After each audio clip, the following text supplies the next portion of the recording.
Hello friends, welcome to banker engineer YouTube channel. और इस video में हम बात करेंगे एसबीआई की ज्वाइनिंग के बारे में। जैसे कि आपको पता है, कल वेट लिस्ट आई है और कल ही काफ़ी मैसेजेस भी आए कि यहाँ की प्रोसेस किस तरह से होती है, आप उसके बारे में एक वीडियो बनाएं। ठीक है, तो मैं अब ये वीडियो जो है बना रहा हूँ। और कुछ के ये भी मैसेजेस आ रहे हैं कि हमारा सिलेक्शन बैंक ऑफ इंडिया में हुआ है, हमारा सिलेक्शन इस बैंक में हुआ है और एसबीआई में भी हुआ है, किसको चूज़ करें। तो एक वीडियो मैं उसके लिए भी अलग से अपलोड कर दूंगा। तो अभी हम ज्वाइनिंग की बात कर लेते हैं। तो देखिए, सबसे पहले हुआ क्या, जैसे रिज़ल्ट आया उसके 10-12 दिन बाद, 15 दिन बाद आपके पास एक मेल आएगा रिस्पेक्टिव सर्कल से। जो भी आपने सर्कल फिल किए थे उस सर्कल से मेल आएगा, और हो सकता है वही सर्कल आपको अलॉट हुआ हो। कुछ स्टेट में 2 सर्कल थे, कुछ में 1 सर्कल था। तो जैसे यूपी में 2 सर्कल हैं, लखनऊ और दिल्ली, न्यू दिल्ली। तो उनमें से कौन सा आपको अलॉट हुआ होगा उसके बेस पर आपको मेल आएगा। अब मेल में क्या लिखा होगा कि आप लोगों का सिलेक्शन हुआ है अंडर रिज़र्व लिस्ट। जब कुछ बच्चों ने ज्वाइन नहीं किया है या रिज़ाइन कर दिया है तो उनके अगेंस्ट। ठीक है, और एक एड्रेस दे दिया जाएगा उसमें कि इस एड्रेस पे आपको क्या करना है, पहुंचना है इस वेन्यू पर और इस टाइम पर। किसके लिए? आपका डीवी और मेडिकल के लिए। ठीक है, अब कुछ स्टेट्स में क्या है कि उन्होंने सेंटर अलॉट किए थे कुछ के भी, यहाँ पर जाकर आपको मेडिकल करा लेना है और जो भी चार्ज है वो आपको ही पे करना है।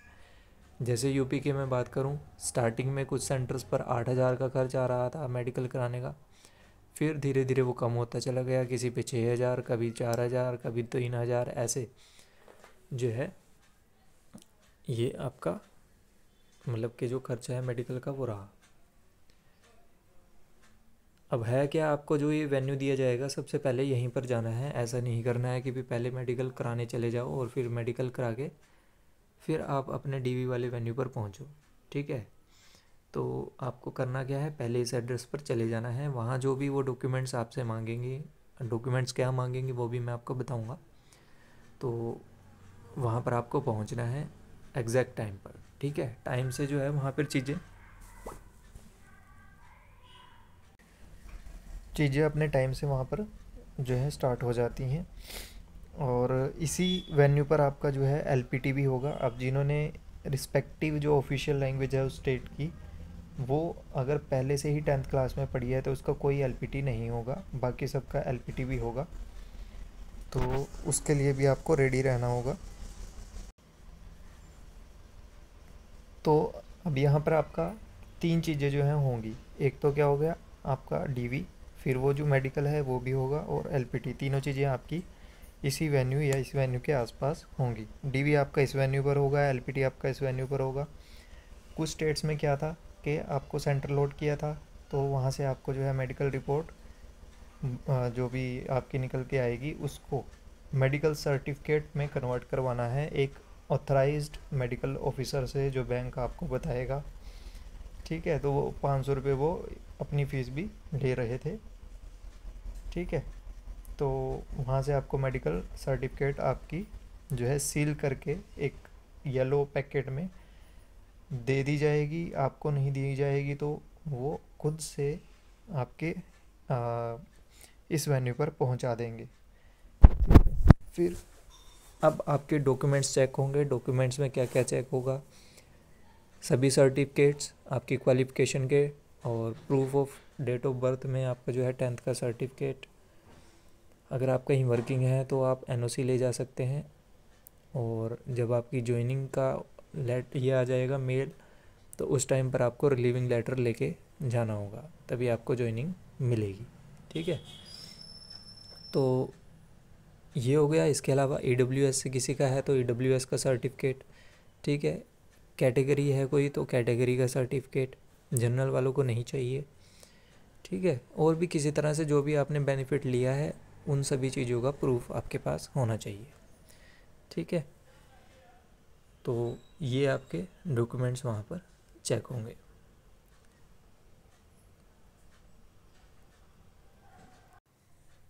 तो ये सभी आपके वो डॉक्यूमेंट्स हैं, birth certificate, SLC for verification of date of birth, income tax, PAN card, Aadhaar card, educational qualification से रिलेटेड सर्टिफिकेट, ठीक है, करेक्टर सर्टिफिकेट्स। अब करेक्टर सर्टिफिकेट का क्या है यहाँ पर, जैसे यूपी के केस में क्या हुआ था कि एक मेल में तो इन्होंने 3 करेक्टर सर्टिफिकेट्स मांगे थे, 2 किसी गेजेटेड ऑफिसर से, ठीक है, और एक जो है आपके हेडमास्टर, प्रिंसिपल, स्कूल या कॉलेज जो भी आपने लास्ट में अटेंड किया है वहाँ से मांगा था, ठीक है। बट दूसरी मेल जब हमारे पास आई थी तो उसमें 2 ही लिखे थे और वो भी गेजेटेड ऑफिसर से। तो हमने गेजेटेड ऑफिसर से ही बनवा के 2 मैं तो वही ले गया था, तो वो उन्होंने कुछ भी नहीं बोला था कि 3 चाहिए थे या कुछ भी, ठीक है। तो गेजेटेड ऑफिसर आपके जो हैं आपको पता ही होगा कौन कौन से होते हैं, ठीक है। जो ये होता है CMO, चीफ मेडिकल ऑफिसर हो गया गवर्नमेंट, ठीक है, उससे आप बनवा सकते हो। गवर्नमेंट स्कूल के जो प्रिंसिपल हैं, किसी गवर्नमेंट यूनिवर्सिटी के जो हेड हैं, उन सब से आप जो है ये अपने करेक्टर सर्टिफिकेट्स बनवा सकते हो। बैंक ऑफिसर गवर्नमेंट बैंक के, उनसे भी आप बनवा सकते हो। इसका भी एक फॉर्मेट होता है, वैसे SBI आपसे कोई फॉर्मेट शेयर नहीं करेगा, बट आपको जो ये फॉर्मेट्स है वो मिल जाएंगे आपको टेलीग्राम पर, ठीक है, जो हमारा चैनल है उसी में मिल जाएंगे, वहाँ डाल दूँगा मैं। इसके अलावा SC ST OBC category certificate, EWS income and asset certificate, 3 passport size आपकी फ़ोटो, बट आप 8 रखिए, ठीक है, क्योंकि वहाँ पे काफ़ी ज़्यादा भी मांग ली जाती हैं, ठीक है। अब ये तो कुछ चीज़ें आपकी हो गई। इसके अलावा वहाँ से आपको 2 बुकलेट मिलेंगी, उन बुकलेट को भी आपको फिल करना होगा। उसमें आपसे टर्म्स एंड कंडीशन पर साइन कराए जाएंगे, वॉल्यूम 2 बोलते हैं उसे, HRMS वॉल्यूम 1 वॉल्यूम 2 ऐसे करके, ठीक है। उसमें सब होगा कि सोशल मीडिया पर जो है आप उन झूठ नहीं फैलाओगे और बैंक की रेपुटेशन का ध्यान रखोगे, ये सब मतलब इस तरह की चीज़ें उसमें हैं। आपके कहाँ कहाँ आपने इन्वेस्ट कर रखा है, ये सब उसमें होगा। जैसे कि मतलब कोई लोन लिया है, कहाँ इन्वेस्ट किया है, कौन से स्टॉक लिए हुए हैं, मतलब पूरे जो पिछला फाइनेंशियल ईयर गया होगा उसमें, ठीक है। आपके अकाउंट में बैलेंस क्या है, इस तरह से करके भी होगा। जैसे 31 मार्च 2024 तक आपने कहाँ कहाँ इन्वेस्ट किया था और उस टाइम पे आपके अकाउंट में बैलेंस कितना है, ये सब आपसे फिल कराया जाएगा। टर्म्स कंडीशन पर साइन कराए जाएंगे। कोई डॉक्यूमेंट आपके पास नहीं होगा तो उसमें लिखवा लिया जाएगा कि ये डॉक्यूमेंट्स इनके पास नहीं था, ठीक है। तो वो डॉक्यूमेंट आपको जिस दिन आपकी ज्वाइनिंग होगी उस डेट में भी DB होगा, तो तब आपको वो डॉक्यूमेंट प्रोवाइड करना होगा, अदरवाइज़ आपको ज्वाइनिंग नहीं दी जाएगी। बाकी इसमें क्या होगा, टर्म्स कंडीशन और बहुत सारी लिखी है कि ऐसा होगा वैसा होगा। देखिए ये बताया कि आपका जो मेडिकल रिपोर्ट है वो आपके अपने कॉस्ट पर होगी, ठीक है। कुछ स्टेट में, हाँ मैं ये बता रहा था कि कुछ स्टेट में मेडिकल जो है वो आपको खुद से करा कर ले जाना था, और मतलब कि बैंक आपको नहीं बताएगा कहाँ से करा के ले जाना है, खुद करवा के ले जाना है। जो रिपोर्ट मिलेगी उसको फिर आपने साइन करवा के सील पैक कराना है मेडिकल ऑफिसर से, जो एड्रेस SBI आपको बताएगा मेल में, ठीक है।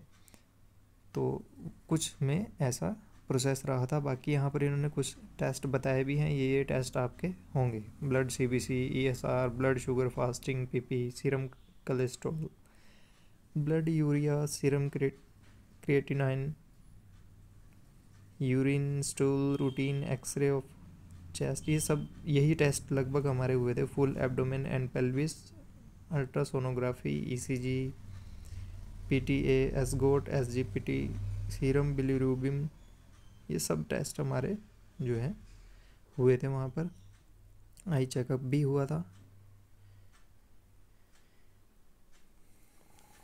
और इसमें टर्म्स कंडीशन में ये लिखा था कि भी किसी भी तरह का जो भी आपका खर्च है वो बैंक आपको रिम्बर्स नहीं करेगा, ठीक है। फिर एक ये बताया था कि 6 महीने का आपका प्रोबेशन रहेगा। इस दौरान अगर आप छोड़ते हैं तो 14 डेज़ का आपको नोटिस सर्व करके जाना होगा, अदरवाइज़ आपको 14 दिन की जो है सैलरी देनी होगी। और ये बताया गया है कि भी अगर आप एक बार बैंक को ज्वाइन कर लेते हो क्लरिकल कैडर में और फिर छोड़ देते हो तो आप एलिजिबल नहीं होंगे दोबारा से SBI का क्लरिकल का एग्ज़ाम देने के लिए कभी भी, ठीक है। तो ये बताया गया था। इसके अलावा और बहुत सारी चीज़ें थी कि भी आपके लाइसेंस होंगे वो आपको कंप्लीट करने होंगे प्रोबेशन के दौरान, ठीक है, आपकी जो सर्विस कंडीशन है वो शास्त्री एंड देसाई अवार्ड्स के अकॉर्डिंग टाइम टू टाइम जो है फॉलो की जाएंगी।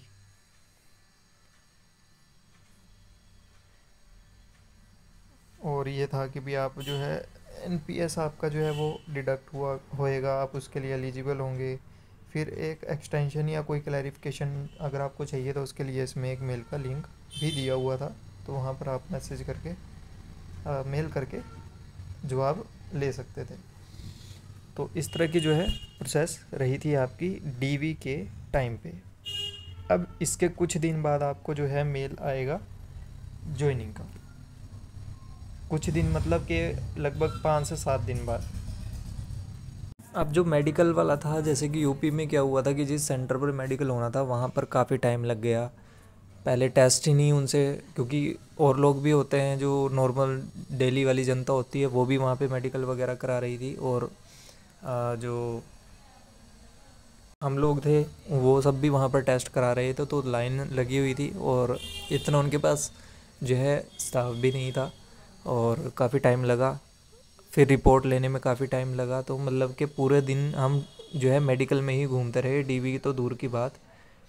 तो मेरे साथ तो ऐसा हुआ था कि जो मेरी रिपोर्ट है वो मुझे अगले दिन सुबह लेनी पड़ी, जिसकी वजह से मुझे 2 बार चक्कर कटवाए गए और मेडिकल रिपोर्ट खुद लाने के लिए बोला गया। और फिर जो डॉक्टर थे उन्होंने मना कर दिया कि मैं तुम जो है ये रिपोर्ट नहीं लूँगा, मैं ये रिपोर्ट अपने आप ही वहाँ पर पहुँचवा दूँगा आपके SBI LD में, तो आप वापस जाओ। बट फिर मुझे वापस वहाँ से फिर बोला गया कि वो रिपोर्ट आपको ही लेके आनी है, लेकर आओ जैसे कैसे भी। बट फिर जो डायरेक्टर होता है वहाँ, उनसे मैंने जो है बात की थी और उन्होंने फिर बोला कि हम अपने आप मंगा लेंगे, आप परेशान मत होइए और जाके अपना DV कराइए। तो मेरे साथ ऐसा हुआ था। तो अब इसके बाद क्या होगा, कुछ दिन बाद आपको मेल आएगा, 2 दिन बाद, 4 दिन बाद, 5 दिन बाद, कि आपका जो है उसी मेल को आगे जारी रखते हुए आपको बता दिया जाता है कि भाई आपका जो है सिलेक्शन हो गया है और आपको इस एड्रेस पर पहुंचना है। अब हुआ क्या था कि यूपी में हमसे प्रेफरेंस का एक परफॉर्मा भी DV वाले दिन फिल कराया गया था, और उसमें यहाँ पर क्या होते हैं, जैसे हेड ऑफिस हो गया, फिर क्या होता है एडमिनिस्ट्रेटिव ऑफिस, फिर रीजनल ऑफिस और फिर ब्रांच अलॉटमेंट। तो सबसे पहले जो हमें है सर्कल प्रेफरेंस, तो हमने फॉर्म के टाइम पर फिल कर दिया था, तो वो हमें अलॉट हो गया। उसके बाद आपसे यहाँ पर परफॉर्मा एक फिल कराया गया प्रेफरेंस का, ठीक है, एडमिनिस्ट्रेटिव ऑफिस जो होता है उसका। तो 7 जो है एडमिनिस्ट्रेटिव ऑफिस थे, उनका प्रेफरेंस हमसे मांगा गया था, वो हमने फिल करके दिया। फिर AO अलॉट हुआ, मतलब एडमिनिस्ट्रेटिव ऑफिस जो है वो अलॉट हो गया। उसके बाद हमें जो है RBO का अलॉटमेंट होना था, और मतलब कि जो एडमिनिस्ट्रेटिव ऑफिस था उसी के अंडर कुछ हमें और सिटीज़ के नाम भी दिए गए थे हर एक RBO के आगे, तो उनमें से 3-3 का हमें प्रेफरेंस देना था। यानी कि वो सिटीज़ जो थी एक तरह से वो RBO थी। तो पहले AO अलॉट हुआ, ठीक है, फिर AO में हम पहुँचे। तो यानी कि 14 तारीख को जब आपको बुलाया जाएगा तो वो एडमिनिस्ट्रेटिव ऑफिस में बुलाया जाएगा, यानी कि मुझे जो बुलाया गया था ऐसे ही आपको भी बुलाया जाएगा उस डेट में यूपी के केस में। फिर आपको वहाँ से एक RBO अलॉट होगा DV होने के बाद, मतलब इस डेट को भी आपका एक DV होगा। वहाँ जो डॉक्यूमेंट्स रह गए थे वो उन्होंने उस दिन लिख लिए थे कि भी ये डॉक्यूमेंट्स इससे कलेक्ट करने हैं इस कैंडिडेट से, तो वो डॉक्यूमेंट आपके चेक होंगे, अगर पूरे होंगे तो आपको जो है RBO अलॉट करके उस RBO में भेज दिया जाएगा। और अगर डॉक्यूमेंट पूरे नहीं हैं तो आपको या तो एक्सटेंशन दिया जाएगा, ठीक है, तो मतलब ये पॉसिबिलिटी रहती है कि आपको एक्सटेंशन दे दिया जाएगा कुछ दिन का।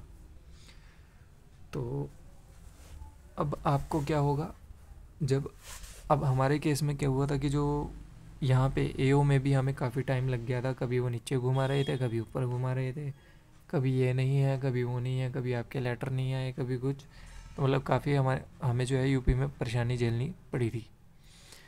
तो आपको शायद ना झेलनी पड़े, तो अब इसके बाद आपको भेज दिया जाएगा आपके रिस्पेक्टिव आरबीओ में, ठीक है। अब जो ब्रांच को अलॉट करने का काम होगा वो होगा आरबीओ का। आरबीओ आपको ब्रांच अलॉट करेगा। तो 14 तारीख की हमारी ज्वाइनिंग थी।